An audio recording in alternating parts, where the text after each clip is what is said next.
உதாரணத்துக்கு 29ஆம் தேதி செப்டம்பர் இந்த மனுதாரர் தினேஷ் வந்து அரசாங்கத்துக்கு கோரிக்கை வைக்கிறார்.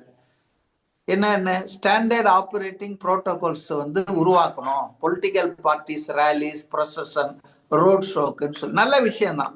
ஆனா அது பொது நலன் வழக்காக தானே வரணும். சரி, அதுக்கு முன்னால ப்ரீ கண்டிஷனான எந்த கோர்ட்ல வழக்கு போனாலும் சம்பந்தப்பட்ட ஆள்கிட்ட இதை பத்தி நீங்க கேட்டீங்களா, அவங்க என்ன பதில் சொன்னாங்க அப்படிதான் டைரக்டா கோர்ட்டுக்கு போயிட முடியாது. அப்போ ஒரு ஸ்டேட் கவர்மெண்ட்டுக்கு செப்டம்பர் 29ஆம் தேதி அவர் கடிதம் போடுறாரு, இது மாதிரி உருவாக்க வேண்டும் வழிமுறைகள், வழிகாட்டும் நெறிமுறைகள். அது 30ஆம் தேதியோ 1ஆம் தேதியோ தான் கிடைச்சிருக்கும். இப்ப கிடைச்சிருக்கிற ஆதாரத்தை அப்படி பார்த்தா போஸ்ட்ல தானே அது 3ஆம் தேதி ஈவினிங் தான் கிடைச்சே இருக்குது. யாருக்கு? சம்பந்தப்பட்ட உயர் அதிகாரிகளுக்கு மாநில அரசுல. ஆனா 30ஆம் தேதி ஃபைல் பண்றாருங்க உயர் நீதிமன்றத்துல. எப்படி அதை ஃபைல் பண்ண ஏத்துக்கிட்டாங்க?